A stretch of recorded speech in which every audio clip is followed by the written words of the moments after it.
the biggest card of the year, Zach. The most stacked card we've seen this year. This is the UFC formula every single year, They ended with a bang.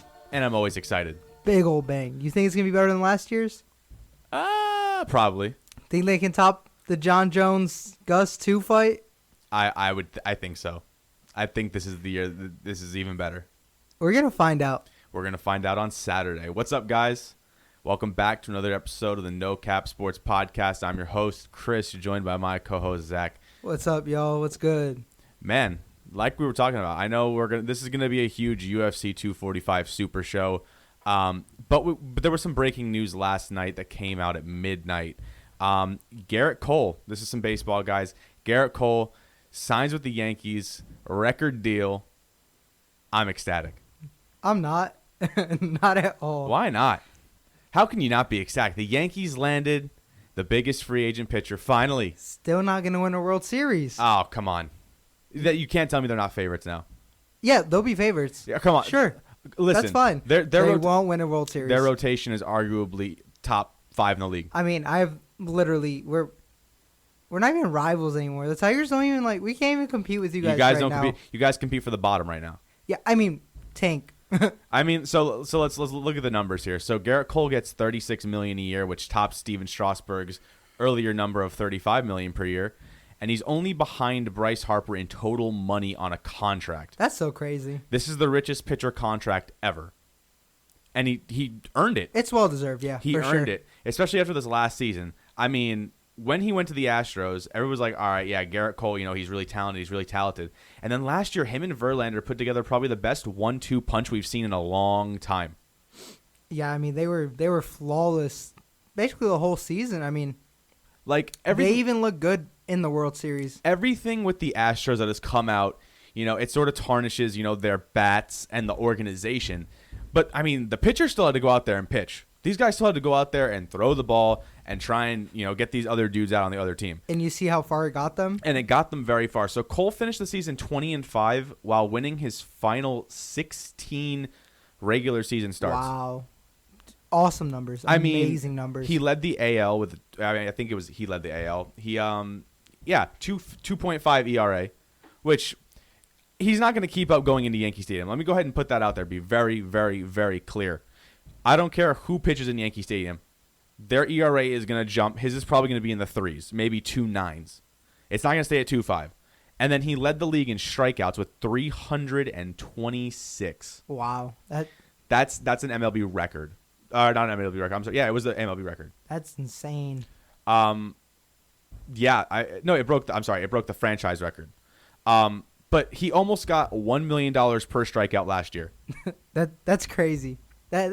Oh my God, that's awesome. I mean, obviously for me, I'm ecstatic because then that puts the Yankees in the upper echelon. Because last year they made it all the way to the ALCS without an ace, without one.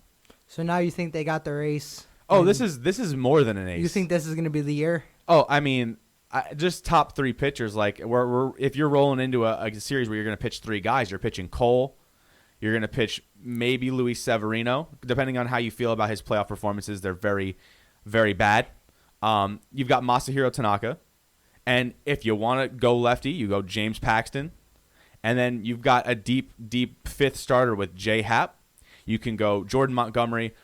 And I haven't even mentioned Domingo Germán, who has to come back from all of the legal issues he has right now. And that doesn't even talk about the fact that they could make a trade for another big arm, because there are still some arms that are available. Madison Bumgarner, maybe Noah Syndergaard, guys like that. So my question is, you think this is the team that's going to take it all? Even as a fan, and trying to take the bias away, I think they're at least a World Series team. Okay. This is last year, the year, but they've made it to the ALCS enough without an ace. Who becomes the face of the franchise now? What do you mean who becomes the face of the franchise? You know how before it was Derek Jeter? It's still Derek Jeter. Current playing? I mean, right now it's been Aaron Judge. You think so? Yeah, everybody's like, oh, that's Aaron Judge's team. That's where Aaron Judge plays, even if he's hurt. I mean, they still have, okay. So there's a lot of guys on this team that are getting paid huge amounts of money. I mean, Giancarlo Stanton, who played 25 games last year at most. He's getting paid over $300 million on his contract. Wow.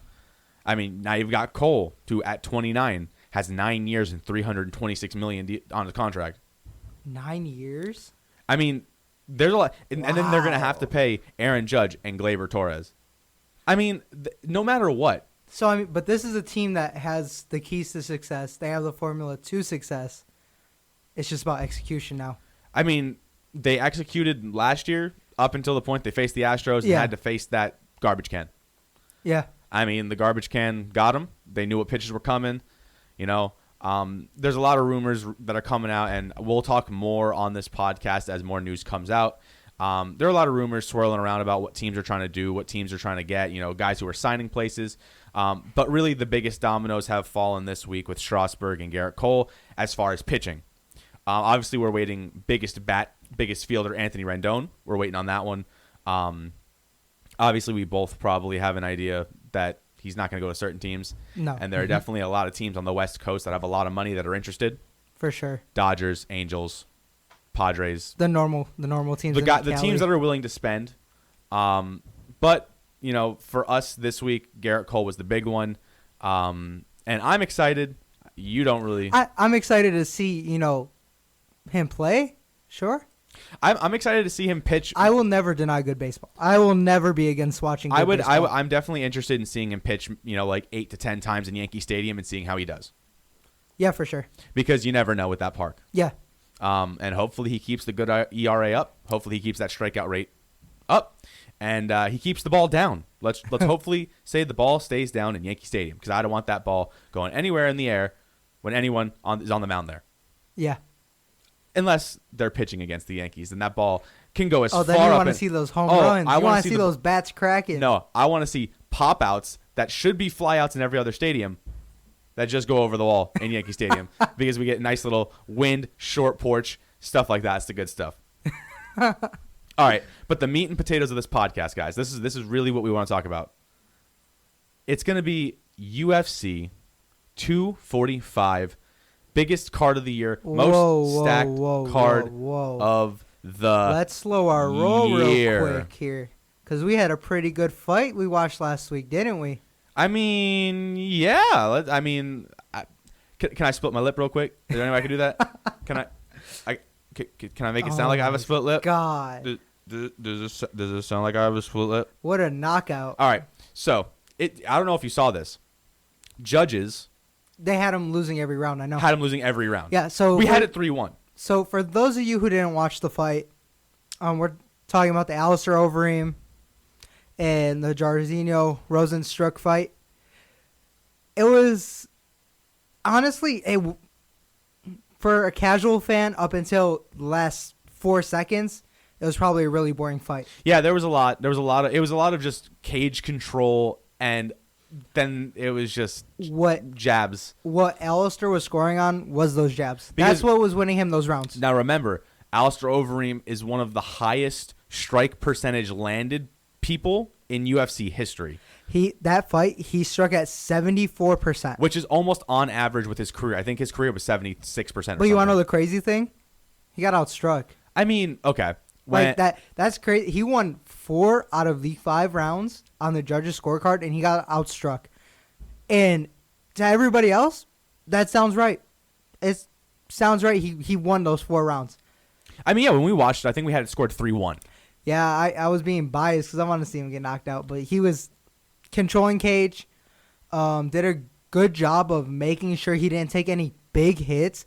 Because Rosenstruck, when he'd have his moments, they'd be flurries. But Alistair was just covering up. He'd have his back against the cage, and he's just covering up. The one strike that got him knocked out, and a lot of people have been like, oh, that's a questionable stoppage, knockout. So let me jump in real quick. At first, because Overeem jumped straight back up, he did look wobbly. Now, he got up, and he stumbled back into the cage. My thought process is there's 4 seconds left. Because Rosenstruck turned around and celebrated that punch like he got a flash knockout match over. That was it. He thought that was going to be it. And if he just lets Overeem get up, stumble against the cage, and stand there for 4 seconds, he wins the fight. I think because it was interesting when Overeem got knocked down. He pushes himself back up, but very quickly. By the way, this is a split second later. But the issue is, he turned his back away from him. So I think that's where I would call the fight too. If you're as a fighter, if you get right back up and you have 4 seconds, but you're not facing the opponent who walked away from you, and you turn around, and that's my issue. Rosenstruck turned around. So I mean, meaning if the ref just sees that, he knows he's not gonna come and get hit again, because he's sitting there celebrating like he just won the fight, because he thinks the knockout has counted already when it hasn't. That was just an early celebration. That was, and if it, let's say it paid off. Yeah, 9 times out of 10, if that fighter even if he would have just gotten up slowly, and he would have stood there for the extra second that it would have taken off the clock, the fight is over, and Overeem wins, and we're raising his hand with a busted lip. But instead, that wasn't even busted. That was cut in half. It was cut in half. It looked like somebody literally just took a pair of scissors and cut his lip in half. Yeah, it's pretty gnarly. If you guys haven't seen it, please, viewer discretion is advised. But what a punch, though. Yeah. So when the thing is, hold up, let's really clarify this. Yeah, go ahead. Because this is where so Dan Miragliotta, when he stops the fight, my whole thing is, okay, Overeem turned and was facing the cage. He wasn't even facing the fighter.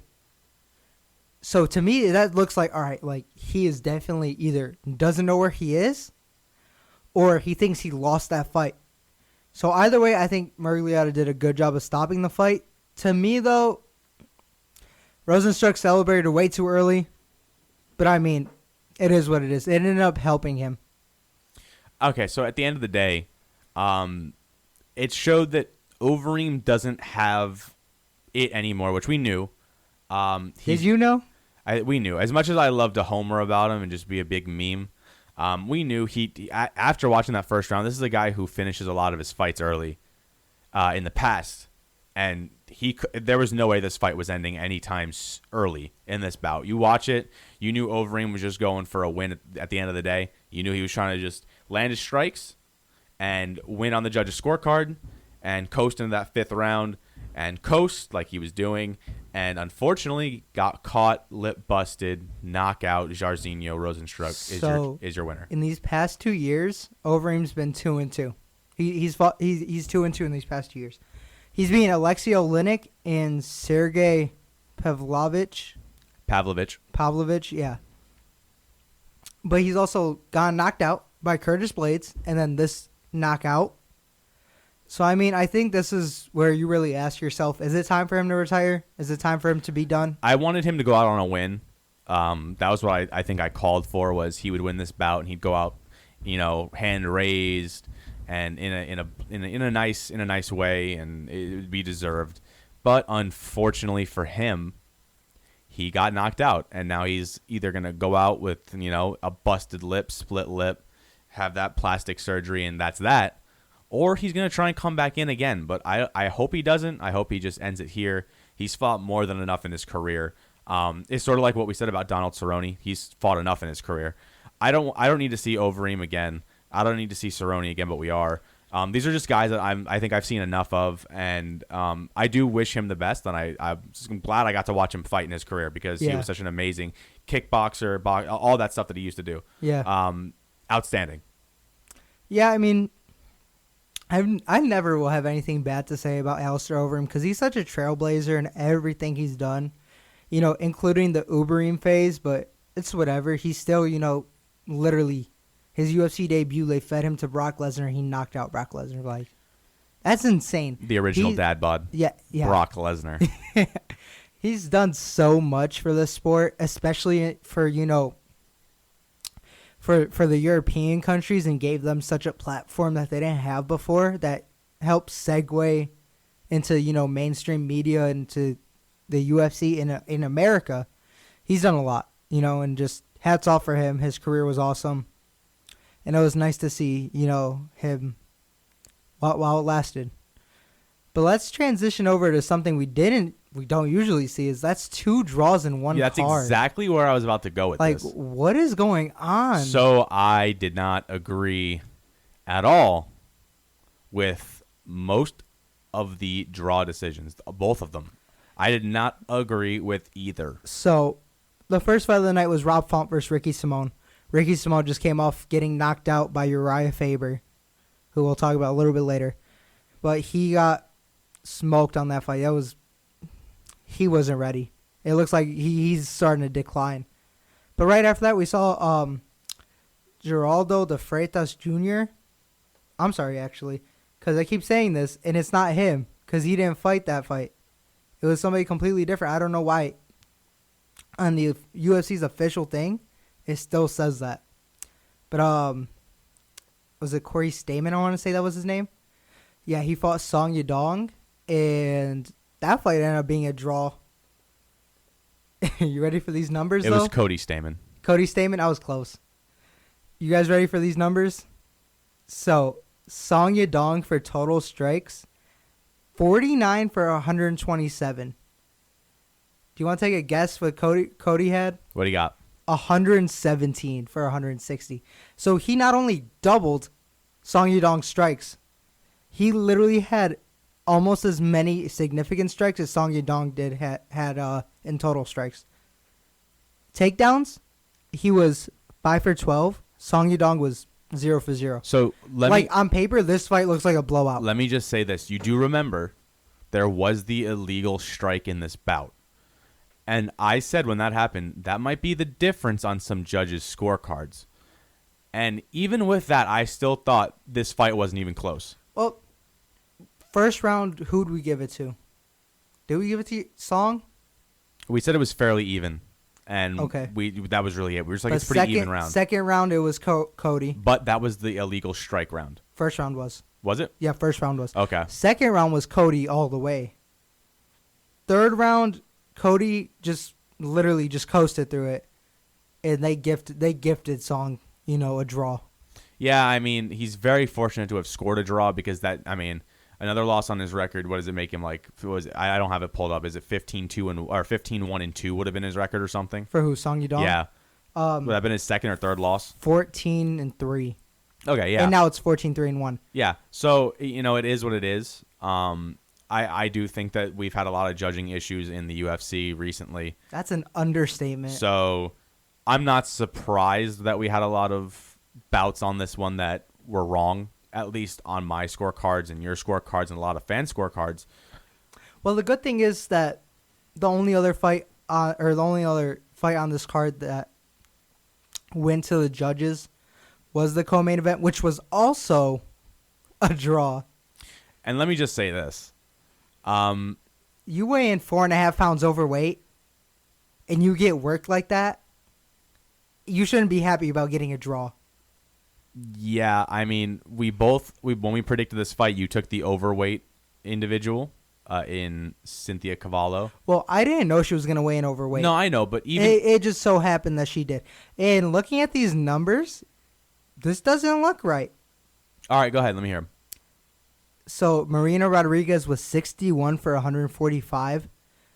Her significant strikes were 56 for 140 with no takedowns. Cynthia Calvillo, 112 for 173, 78 significant strikes, and 3 out of 4 takedowns. I mean, I hear it. I hear what you're saying. But when we watched it, what did it look like? It did not look like she was getting worse. So you know that third round. Remember that was when she started to really come back. Yeah. She was popping off those jabs and really controlling the fight there. But even before that, though, those first 2 rounds, the first round easily could have been a 10-8. Easily could have been a 10-8. No, yeah, there's definitely there's things to be said about 10-8 rounds. There's things to be said about 10-9 rounds.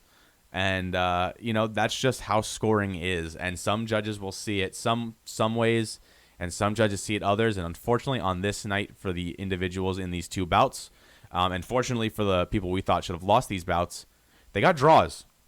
They got lucky. Yeah, they got saved for sure. A fight that didn't really, was actually really entertaining and that we both enjoyed very much was the Aspen Ladd Yana Kunitskaya fight. We love Aspen Ladd. Oh my God, I love Aspen Ladd love so her. much. And you tell me she didn't look outstanding in this bout. No, she did. She looked amazing. That's what I just said. Okay, I thought you were saying it like I said that. Tell me she didn't look amazing in this bout. She looks so much more improved than before. Tell me how you felt about her letting those screams out as she's in top position, just trying to nail her. She's going to trademark that, bro. I swear to God. Because second fight, she's done this. When she's just on the top, just ground and pounding, even though they're not even landing and she's like that. Screaming. She's just instinct, just I can't scream I love like it. her. And then, I mean, and then that. But that knockout. Oh, and then, the knock, yeah. Where she feints the jab and comes with the right hook.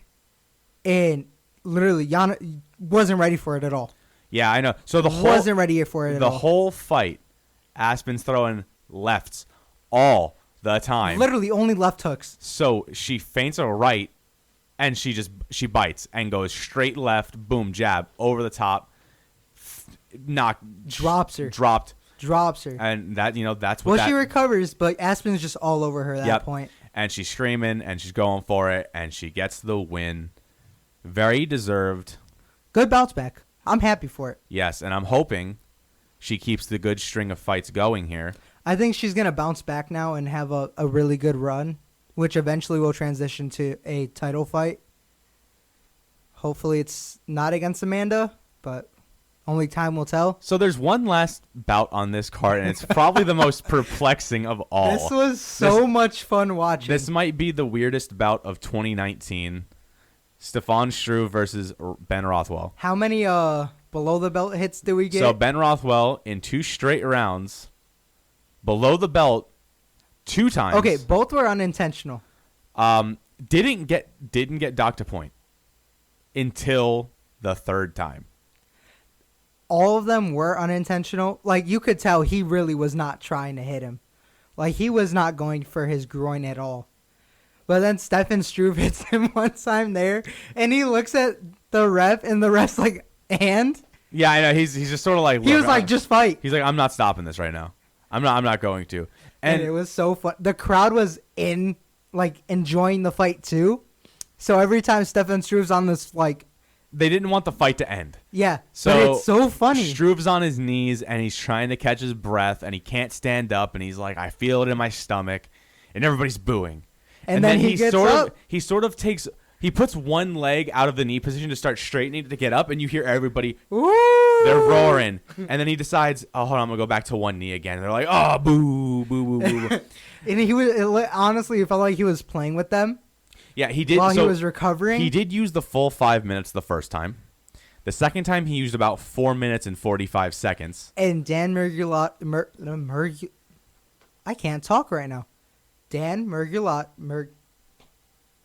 You got this. Help me out here, Coach. You got it. Dan Miragliotta.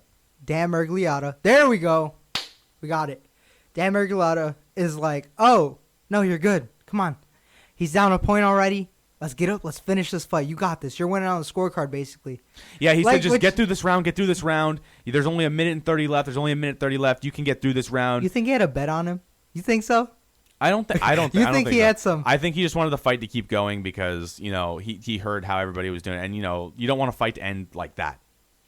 So Stefan's like, all right, I'll listen to you. Let's do this. Yeah, and unfortunately for him, let me just say this. And Ben, he looked like he did not want to.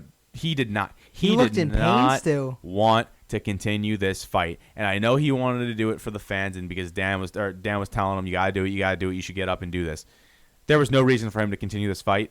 He was hardly able to stand up after this time, and we docked Ben a point, and a heavyweight docked a point. Down already. Dangerous. And let's just say we had some dangerous hands coming Struve's way. Ben Rothwell just didn't let up on him, and it's so funny because Stefan Struve's so tall that he's when he got hit the first time, I actually thought his head was gonna bounce off the top of the cage. It did. It hit the foaming part on the top. Yeah. So all right. So go ahead and wind it down here. So what happened at the end of this fight? Ben just smothers him. Literally is just throwing haymakers and smothering him. And Stefan Struve did really good during the fight on managing distance because he kept throwing those kicks. And Ben would impress when he throw those kicks. My thing about Stefan Struve is that you'd think a guy at 6'9" would never throw kicks like he does, and they would just use throw his jab out there. But this man is kick city. That's like his favorite thing is just to land those kicks anywhere. He'll go low, But it was midsection, and high, and he doesn't care. It doesn't matter because he's hitting you because he's got these long legs. But Ben Rothwell just down a point with what, like a minute and a half left in that round? That's literally what Dan was like. He's like, there's only a minute and a half. Just finish this fight. And he is all over Stefan Struve. And he's hitting him. And these are hard hits. And eventually Stefan just like, all right, I can't do this no more. Folds up, done. Ben Rothwell gets the win. And you know how Stefan reacts to it? Well, okay. Even Ben, he knew he didn't deserve it. He knew he didn't deserve it. But he got it. And he knew that this fight should have been over after probably the second time and then the third time. And at that point, he knew he didn't deserve it. But, like, it wasn't intentional. It wasn't he was, headhunting or he wasn't aiming for it, So you can't blame him there, because it just happens. And the point deduction, I get it. You have to do that. No, I mean, no doubt about that. You have to. There's no going past that at that point. Even if it's unintentional. Yeah. So, where do these two go from here? I mean, they're both old. No, he's not. Struve's like 31. Struve's like 31, 32. But we've seen where Stefan Struve... He's been fighting for too long. That's the issue. He's fought for so long that we've seen enough to us, he's old. It's funny because we're always going to say we've seen enough of this guy, but we've really seen enough of Stefan Struve because he's fought plenty of times. We've seen enough. He's been getting knocked out too much, and we've seen enough Ben Rothwell because guess what? He's been fighting forever. I mean, at this point, there's a lot. I want to see a lot of new blood. That's always my thing. I love seeing the new guys come in, some new blood. So like when we were watching like Sage Northcutt come up, I was like, oh, this kid's pretty promising. We're watching these kids now, and we're like, man, these guys are pretty good. And those promising future guys are the guys I'm more interested in now. We got to let the old guys be. We got to let them, ride off into the sunset. Yeah, I mean, not everybody gets a nice sunset, though. Yeah, I mean, that's life. That's life. You can't do nothing about it. But you ready to see a lot of new up-and-comers come on this fight, this card? So let me go about this again, guys. I don't know if you've heard me the 18 times I've said it on this podcast, but UFC 245 is the most stacked card of the year. And not only is it the most stacked card of the year, it's probably the most stacked card in the last few years. Because, you literally can talk about the main event all the way down to even the prelims. And there's even a bout on the early prelim. I'm like, I want to see this. I'm interested in this one. This is literally like, okay, for this, the UFC... The way they set this up is 3 title fights on the main card. That's their headline for the main card. Literally 3 title fights and a former champ, 2 former champs actually. Or no, I'm sorry, 1 former champ in the UFC and fighting against the guy who literally just fought for the title in June or July. It's so crazy because like we're used to. One of the people he was talking about here is Jose Aldo. And when you talk about someone like Jose Aldo, that's a guy you're used to seeing as main event, co-main event, in the title scene. And recently, ever since he lost that belt, it's sort of been downhill for Aldo. Not on paper. I mean, when you talk about... So he lost in 2017 to Holloway. So remember, he twice. He lost to McGregor, right? He lost to Holloway twice. And now he's just trying to work his way back. But okay, technically he's lost to 2 literally world-class champs. At the time. Holloway is a world-class champ still. At the time. McGregor was a world-class champ. And right now he is... Let's see here. So, 2018, he fought Jeremy Stevens and nasty liver shot that folded Stevens up. And that was sort of Jose's, his comeback. 2019, he's fought twice so far. He has a knockout against Renato Moicano. And he has a decision loss to Alexander Volkanovski, who, funny enough, is fighting for the title. Yeah, so I mean, And Volkanovski is a beast, and Aldo still competed with him. This is a guy Aldo, who is a trailblazer and who's done so much, and he still has it. He's 33 years old. He still has it. It's gonna be interesting. yeah, I mean, Jose Aldo. You have to remember, how long was Jose Aldo a guy that you looked at and they were like, man, he's pretty unbeatable. Up until the McGregor fight, Yeah, honestly. and even going into that fight, people were like, this is Jose Aldo, guys. He really hasn't lost in a while. But it shows what fighting with emotion does to you. It shows how bad that can be for you. Yeah, I mean, we'll talk about it in a little bit because I want to go over this whole card pretty in depth because this is one of the like we said, the best of the year. But when we're talking about the prelims and early prelims, what's something you got your eye on here? So for the early prelims, I have 2 fights I really like. All right, go ahead. And that's Jessica Ai versus Vivian Araujo. Jessica Ai is coming off of a devastating knockout by Valentina Shevchenko. But before that, Jessica was doing really well. She's fought the current number 1 contender who was contending against Valentina, Caitlin Chukagian, and she beat her by unanimous decision. So she was coming off a pretty good, couple of wins, string of wins there. And up until that Valentina fight. So I think she really doesn't miss a beat here. Vivian, she's been fighting really well too. She's 2-0 this year alone. She's beating Alexis Davis and Talita Bernardo. I mean, she's also 8-1. Let me add that in. She's 8-1, so she's pretty up and coming. This is going to be a good fight to watch. So, especially for someone like me who stated they want to see these up-and-comers, these early prelims and prelims are things you got to keep an eye on. These are the ones where you're going to definitely see some new people. And for me, I mean, when we're talking about Vivian Araujo, that's somebody I haven't seen fight before. So I'm going to be excited to be able to watch her go at it, Same thing with when you go a little bit higher, we have like a featherweight bout of Chase Hooper and Daniel Tamer. I haven't seen either of these guys fight. Chase Hooper was one of the fighters on Dana White's Contender Series. Okay. He reminds me of like a Little Sugar. A Little Sugar O'Malley. I mean, if that's true, then I should be excited to see this. Because he looks just like Sugar with the little curly You remember the other day we turned on a Sugar fight and we were just like in the Contender Series. Yeah. Yeah. And we were just like, oh yeah, look, there he is. Because we haven't seen him in a while. Yo, it's not his fault. It's USADA. We blame USADA. We hate USADA, even though they do the good stuff sometimes. Yeah, they're good. They're good when they pop up, TJ. When they pop the people we want them to pop.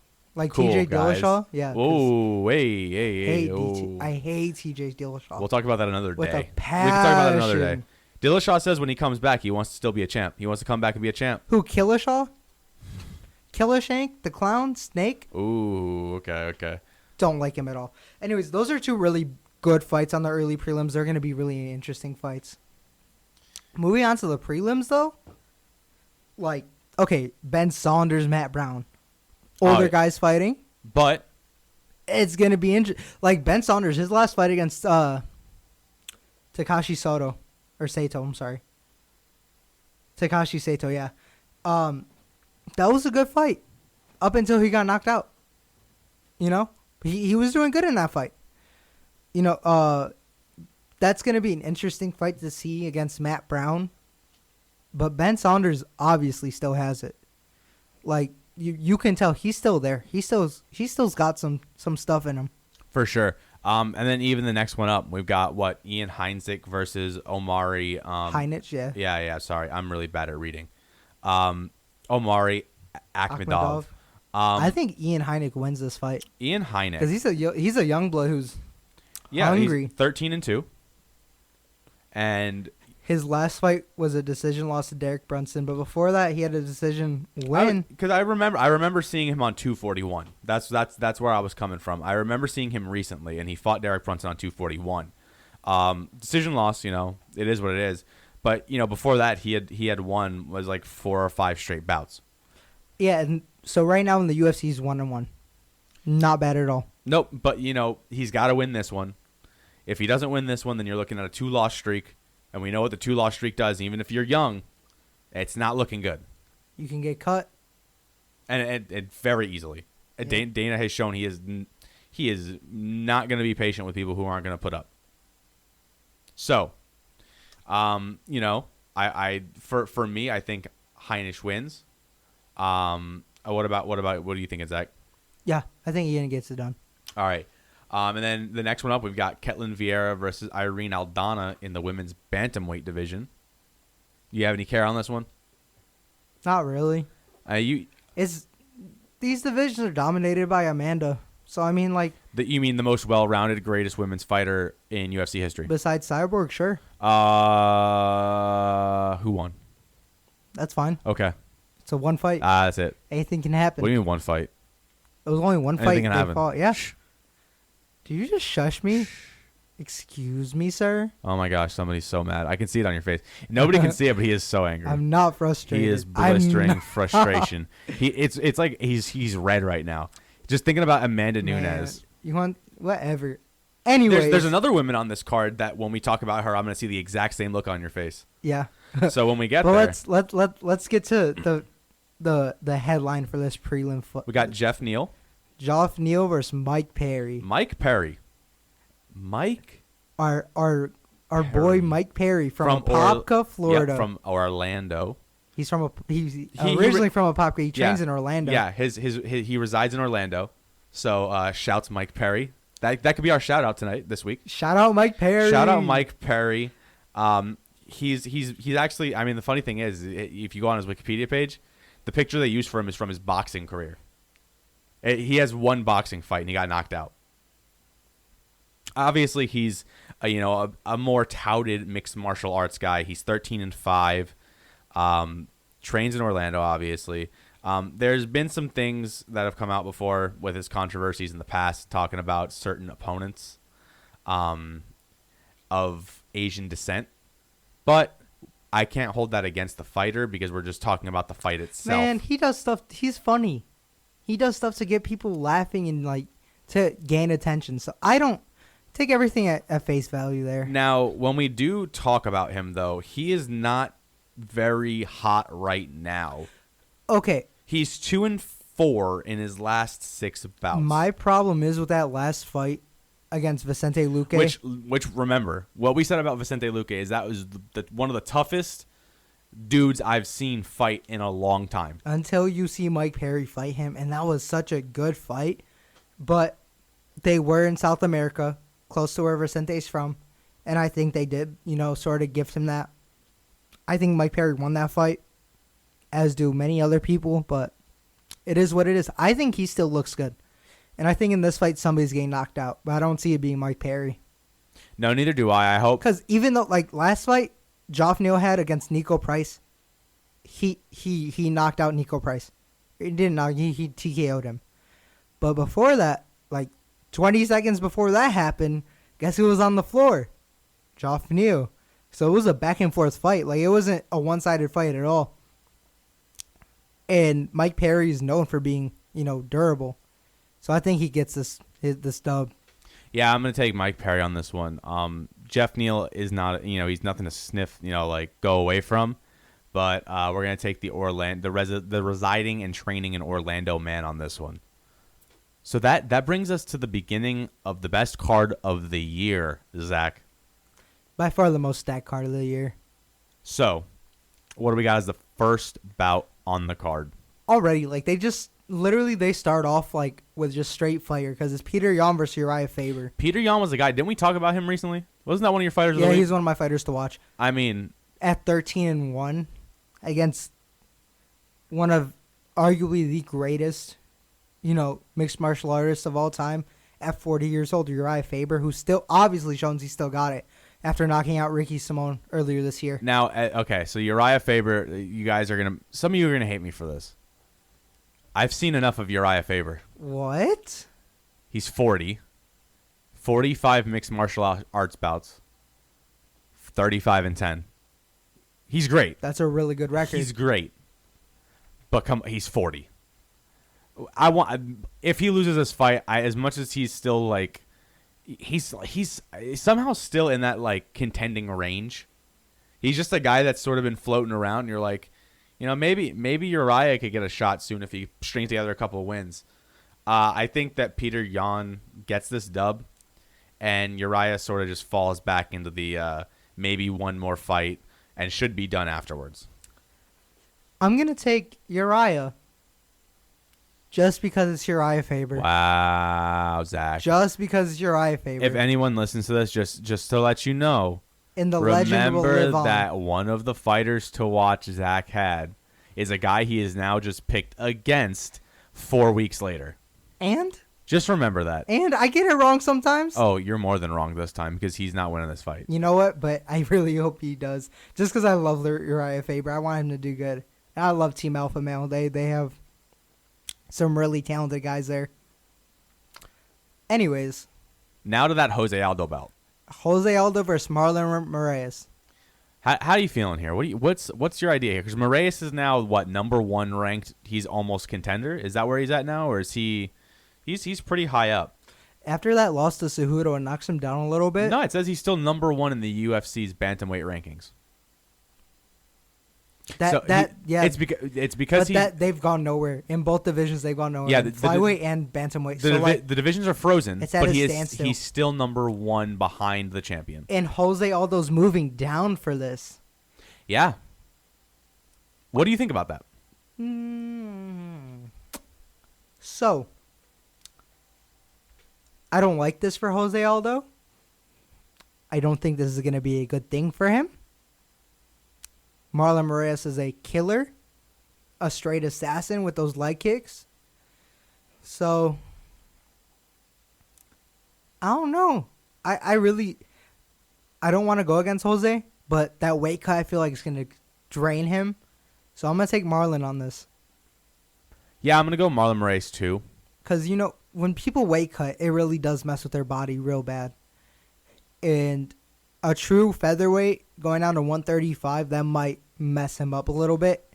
And we've seen he can get knocked out. He might get knocked out. Yeah.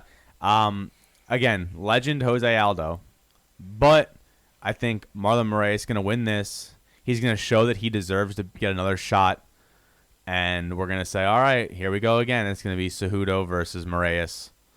And that's going to be Cejudo's next. Cejudo made the right adjustments in that fight.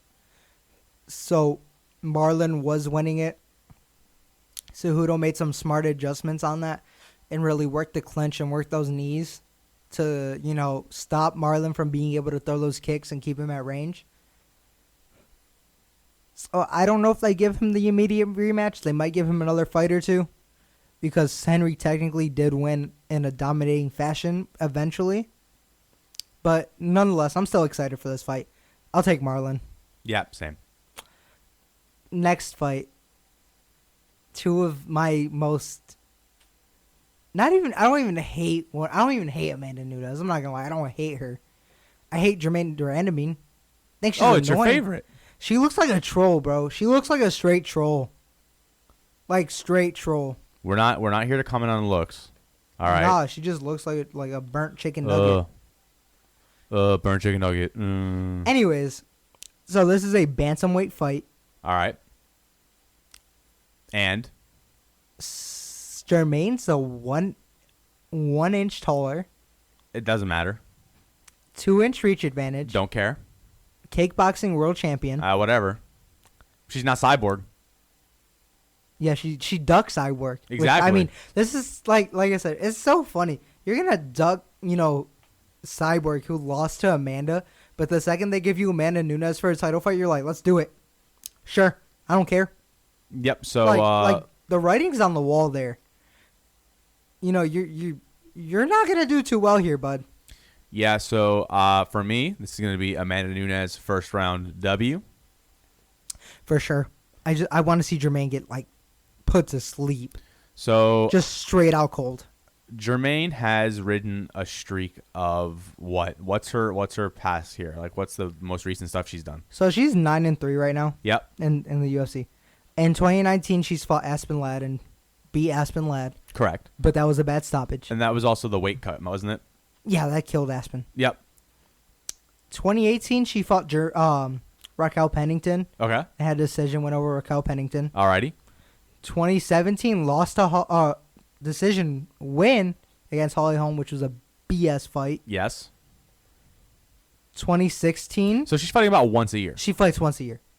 And this year she's fighting for a second Literally, time. the last time she fought more than once in the year was 2013 when she lost to Amanda Nunes. And she beat Julie Kedzie. Doesn't look like she's in the UFC anymore either. So, I mean, the writing's on the wall here. You fight once a year. This is your second fight this year. And how many years? 6 years. I think it's not going to be good for her. I agree. Especially because she's going into an octagon against the best women's UFC mixed martial artist. You know what? Most well-rounded of all time. She's one of the best. She is the best. She's one of the best. She is the best. I still think Valentina deserves another shot. You don't... Okay, honestly. You don't honestly think she does? Nunes is the best. You don't think Valentina deserves another shot? She might, but not right now because Nunes is the best. Let's wait. In their weight division, sure. In her weight division, sure. I mean, In Nunes... the bantamweight and featherweight weight division, go ahead, have it. I mean, Nunes could go in between... If you catch her in strawweight or flyweight, Now think about it's that. a wrap. Now think about that. Think about what you just said. How much weight do you want Amanda Nunes to cut? Okay, but you got to understand, they made Valentina make that weight. They made her make that weight. Who's the champion? Where was she trying to go? Huh? Where were they trying to go with that? Valentina? Yes. Where was she trying to go? Because they didn't have a weight division for her still. You know that, right? Yeah, exactly. There was no weight division You yet. understand. They literally did not have a weight division for her. So she bounced between 3 weight divisions until they made the 1 weight division for her. And she's been killing it since then. She beat Joanna there. She's beat Jessica I there. She is comfortable there and she can do good there. And she's not afraid to fight anybody too. You see that? She's not afraid to fight anybody. Nunes will fight anybody. Who? Nunes. That's fine. Valentina's a stud. I didn't say she wasn't. I just said Amanda Nunes is better. She's way better. Whoa. Right now. Take that back. Right now, Take way that back better. right now. Not way better. Do you want to end the podcast? It's up to you, coach. She's better. Actually, I'm co-host. No, we're not ending the podcast. All right. So. Let me give you my respect. I'm not taking it back. Amanda Nunes right now is way better. Crackhead. Let's move on from I'm this. not a crackhead. Crackhead. You Nope. look like Jermaine. What are you trying to say? Am I feminine? She's not feminine. Stop. We can't do this right now. Oh, wait. We're not allowed to. If you want to, you can. Nah, There's I don't no wanna, cap. I don't want to be mean. No cap, no cap, no cap, I don't no want to cap. be mean anymore. No cap. I don't want to be mean anymore. Follow him on Twitter so you can hear his real thoughts about Jermaine. Stop. I don't put them on Twitter. Never that. Don't follow me on Instagram either, do I? No. I only post about Darren Till in Memphis, in LSU, in Michigan.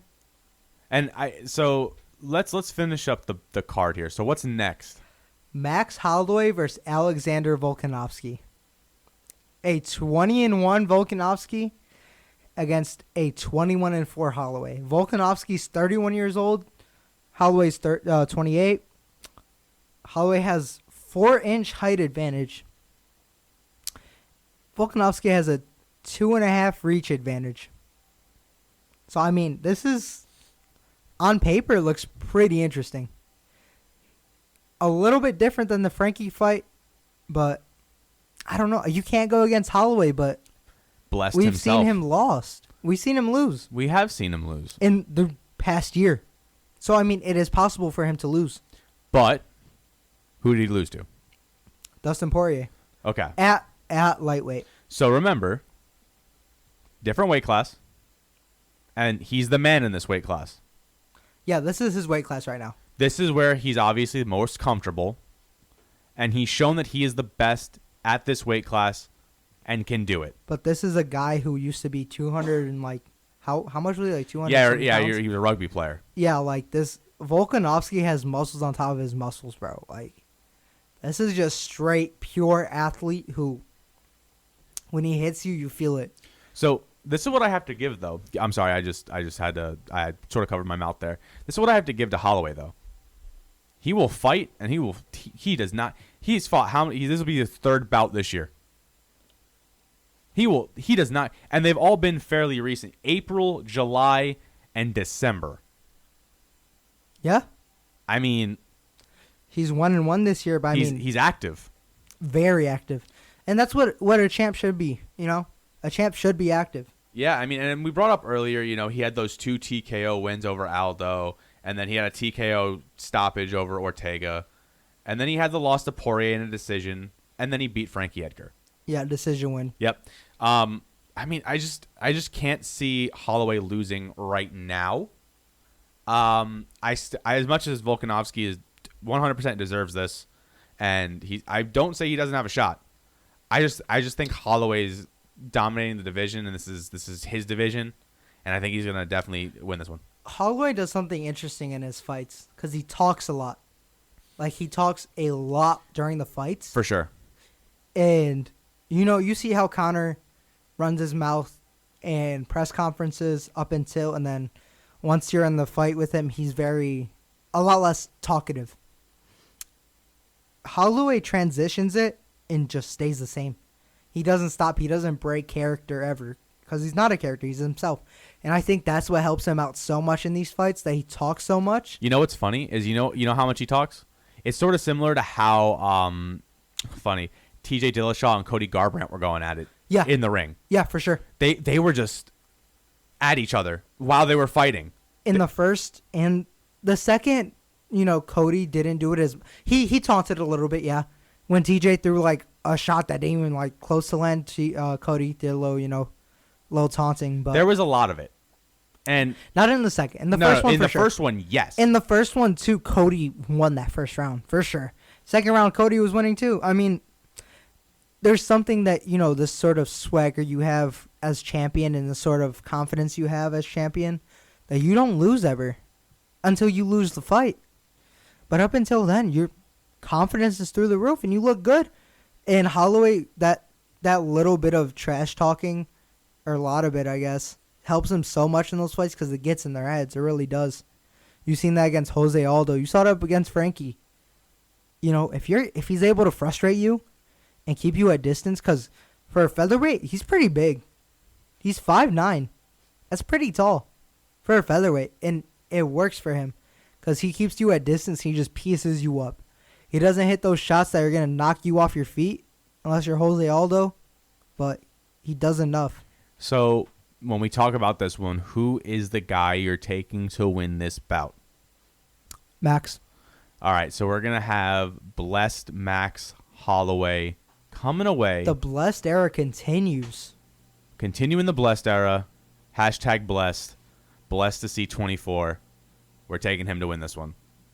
And now, drum roll. The most charged, emotionally charged match of 2019 is the main event of the evening on UFC 245, the most stacked card of all time, on ESPN Plus. Let's hear your thoughts on this.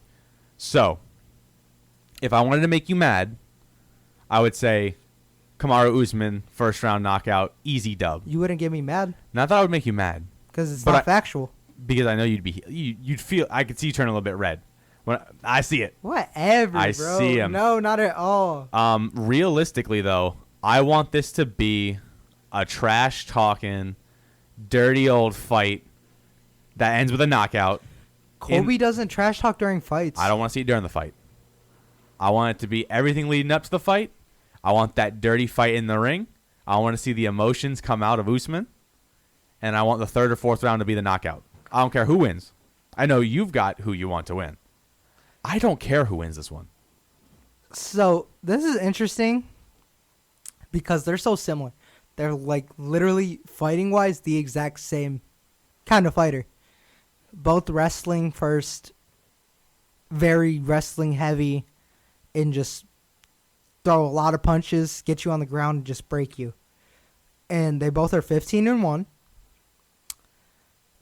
When we look at records here, let's just go over this real quick.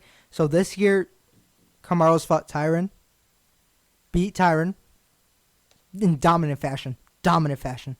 A lot of people were like, oh, well, Tyron was injured in that fight. It is what it is. nonetheless, he got dominated that fight, and it was a good fight.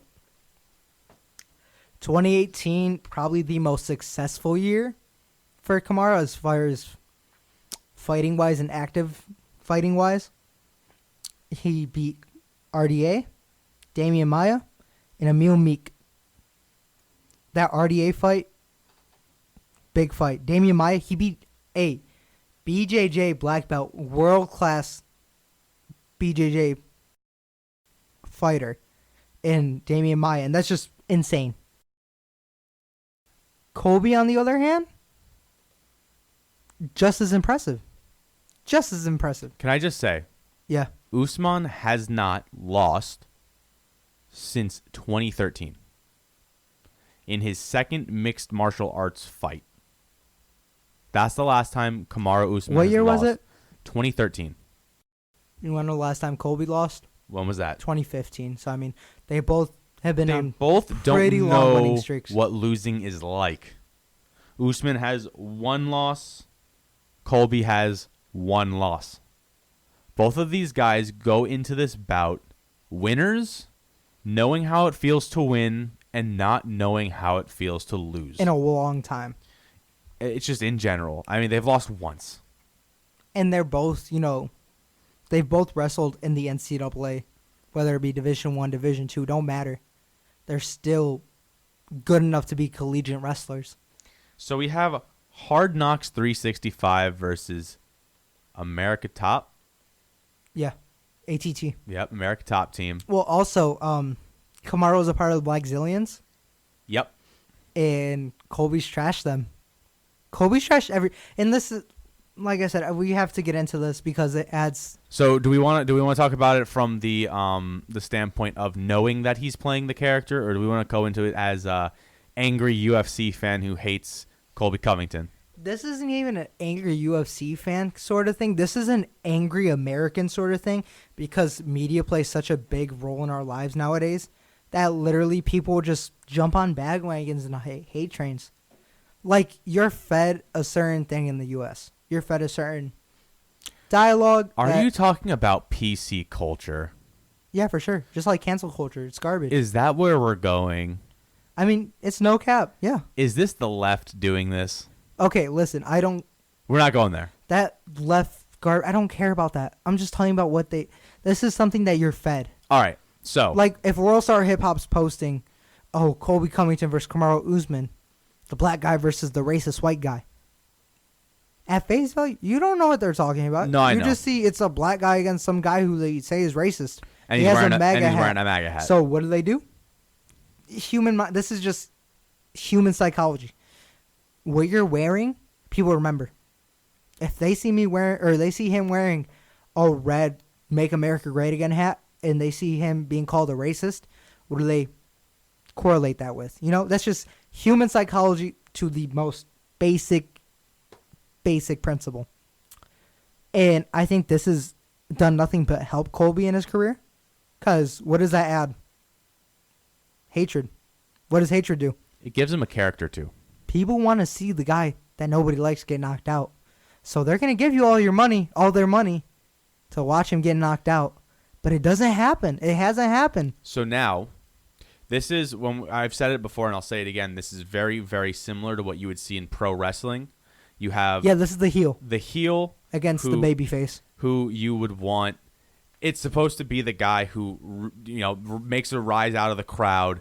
People don't like him. He gets booed, and you want to cheer against him. You always put your top babyface against him because you want your babyface to be cheered when he wins. I mean, this is a guy who walked into Brazil and told them they're a bunch of filthy animals after whooping one of their, most beloved fighters. So he's done enough to build this heel character he's playing, and Usman has come out as this fiery babyface who wants to show everybody that they also have some, some background, there's other stuff. suppressed, yeah.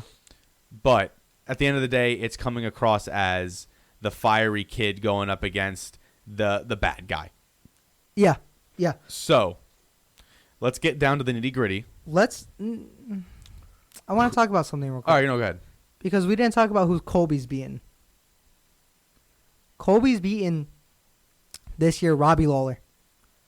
former world champ Robbie Lawler, world class guy, who's just a straight beast. No matter how old he is, he's still a straight beast. And he beat him at his own game. Because what did he do? He stood up and he outstruck Robbie Lawler. You know, he threw 201 total strikes, or 201 strikes that landed in that fight. You know how many total strikes he threw? How many? 641. 541, I'm sorry. I remember that. Yeah, you know how many Robbie Lawler threw in that fight? 171. You know how many he landed? 82. About 48%. Yeah. But this is Robbie Lawler we're talking about. This isn't some guy who's, you know, pretty decent at boxing. This is Robbie Lawler, world-class Robbie Lawler, who he outstruck, and he literally broke him. And it's something you saw that's really interesting. After that fight, after he did the Colby train thing that a lot of people were like, oh my God, he said that. He went over to Robbie Lawler. He thanked Robbie Lawler. He said no hard feelings. And he told him it's just a character. And Robbie, he didn't feed into that character at all. And he still got whooped. Add the emotion into this. This is just going to be bad for Kamaru. So, nitty-gritty time. I need your decision choice here. Colby decision. Colby decision in round 5.